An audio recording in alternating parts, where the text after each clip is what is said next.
आज़ादी की तहरीक का एक ऐसा किरदार जिसने आज़ादी की खातिर काले पानी की जेल की सज़ा काटी। उस जेल में भूख काटी, प्यास काटी और उन कोड़ों की अज़ीतों को बर्दाश्त किया जो उस पर बरसाया गया। मगर जैसे ही देश को आज़ादी मिलती है तो उस पर गांधी जी के कत्ल का इल्ज़ाम लगाकर कैद खाने में डाल दिया जाता है। आइए उस किरदार की कहानी जानते हैं जिसका नाम है वीर सावरकर। वीर सावरकर के दो भाई हैं। बड़े भाई का नाम है गणेश सावरकर और छोटे भाई का नाम है नारायण सावरकर। दोनों ही देशभक्त हैं और वीर सावरकर के पिता का नाम है दामादू सावरकर।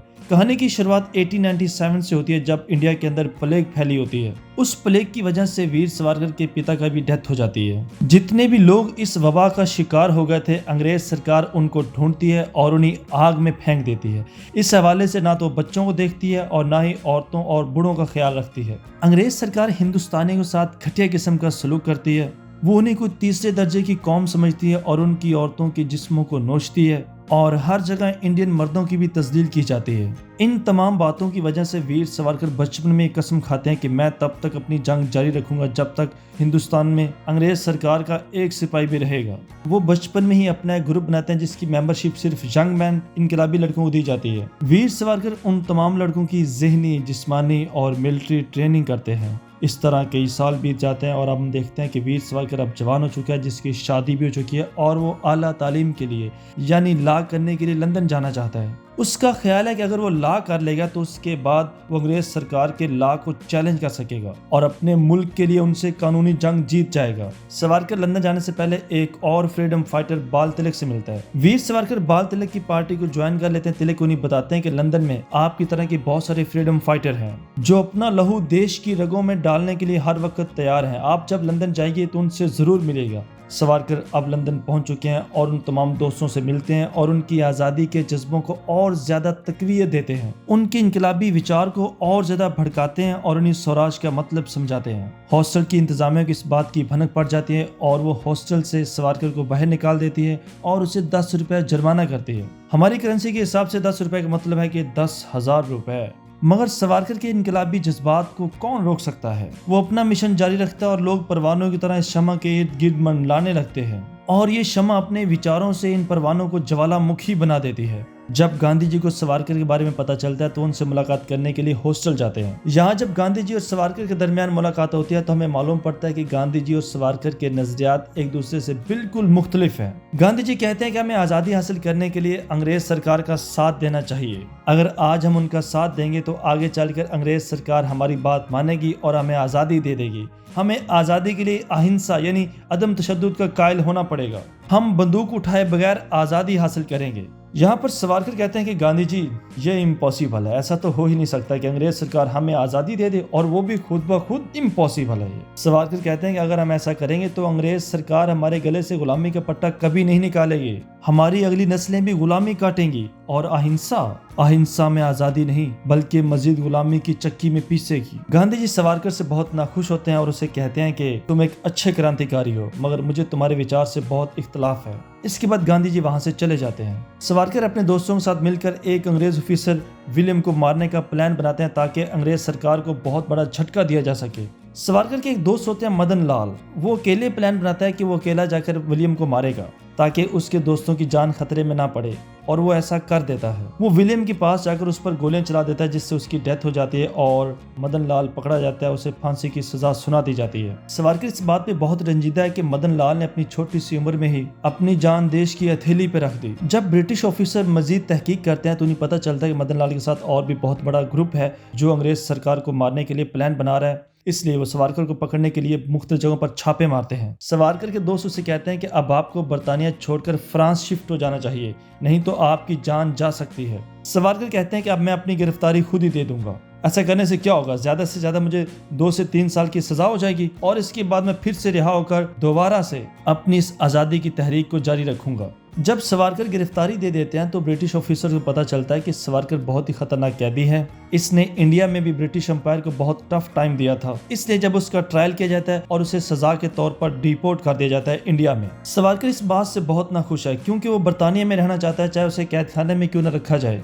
इसलिए जब उसे जहाज के जरिए इंडिया में लाया जा रहा होता है तो वो जहाज से छलांग लगा देता है, मगर जहाज के सारे सिपाही उसे पकड़ लेते हैं और उसे इंडिया डिपोर्ट कर देते हैं। इंडिया की ब्रिटिश कोर्ट उसे उम्र कैद की सजा सुनाती है और कैद काटने के लिए उसे उसे काले पानी की जेल में भेज दिया जाता है, जहाँ पर सिर्फ फ्रीडम फाइटर रखा जाता है। और काले पानी की जेल एक जजीरा नुमा जेल है जहाँ से कोई भी कैदी नहीं भाग सकता। सावरकर को एक ऐसे सेल में रखा जाता है जहाँ पर ना तो हवा आती है और ना रोशनी। हवा के न आने की वजह से सावरकर को सांस लेने में भी बहुत तकलीफ होती है। उसे कई दिनों तक ना तो खाना मिलता है और ना पानी। जब खाना दिया जाता है तो उसमें कीड़े मिले होते हैं और पानी भी बिल्कुल साफ नहीं होता।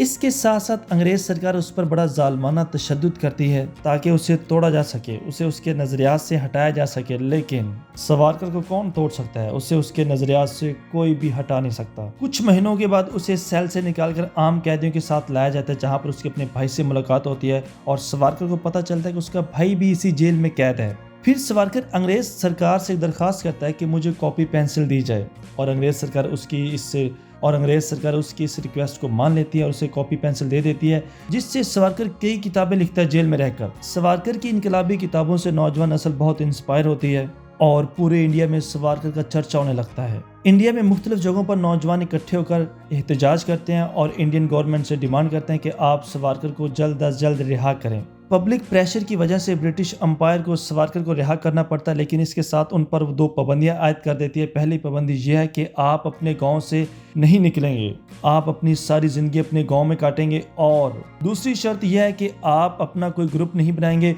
और ना ही किसी ग्रुप का मेंबर बनेंगे।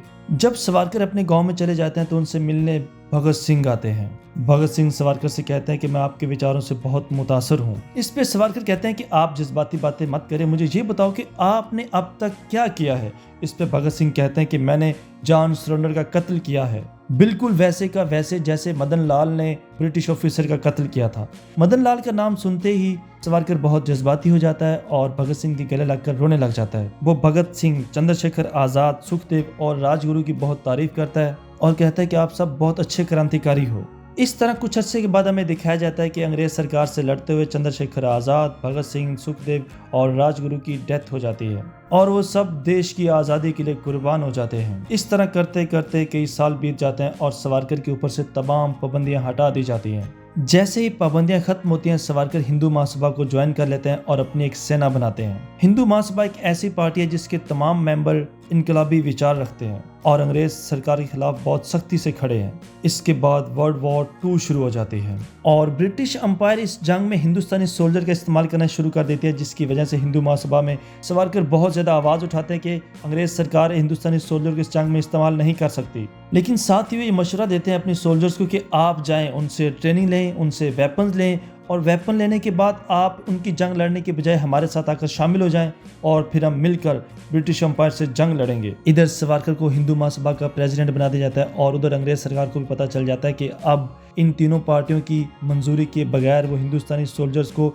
इस जंग में नहीं ले जा सकते। इसलिए इन तीनों पार्टियों के लीडर यानी मुस्लिम लीग के मोहम्मद अली जिन्ना, कांग्रेस के जवाहरलाल नेहरू और गांधी जी और हिंदू महासभा के लीडर सावरकर से मुलाकात करने का फैसला करती है। वो इस मुलाकात में ऑफर देते हैं कि अगर आप इस जंग में हमारा साथ देंगे और अपने सोल्जर्स को कहेंगे कि वो हमारी जंग जाकर लड़ें, इस जंग में फतह होगी तो हम हिंदुस्तान को आजाद कर देंगे। फिर इन तीनों पार्टियों के रहनुमा आपस में गुफ्तगू करते हैं। फिर सावरकर कहते हैं कि अंग्रेजों की एक चाल है, वो हमें अपनी चाल में फंसाना चाहते हैं। वो आज हमारे हिंदुस्तानी सोल्जर का इस्तेमाल करके जंग जीतेंगे, जैसे ही वो जंग जीतेंगे तो वो भूल जाएंगे कि उन्होंने हमसे क्या वादा किया था। वो यहाँ पर ये मशवरा भी देते हैं कि हमें ये शो करना चाहिए कि हम उनके साथ हैं, हमें अपने सोल्जर्स की ट्रेनिंग दिलवानी चाहिए, उनसे वेपन्स लेने चाहिए, लेकिन बाद में उन्हीं सोल्जर्स और उसी ट्रेनिंग का इस्तेमाल करते हुए हम ब्रिटिश अंपायर के खिलाफ जंग करें और वतन की आज़ादी हासिल कर लें। यहाँ पर फिर गांधी जी सावरकर से इख्तलाफ करते हैं और उससे कहते हैं कि नहीं, हमें अहिंसा के जरिए आज़ादी हासिल करनी चाहिए और इस वक्त हमें अंग्रेज सरकार का साथ देना चाहिए। यहाँ पर मोहम्मद अली जिन्ना सीधी और साफ बात करते हैं और कहते हैं कि मुझे सिर्फ अपने मुस्लिम भाइयों के लिए एक अलग मुल्क चाहिए। अगर मेरे अलग मुल्क की डिमांड को मान लिया जाता है तो मैं अपने लोगों से कह दूंगा कि वो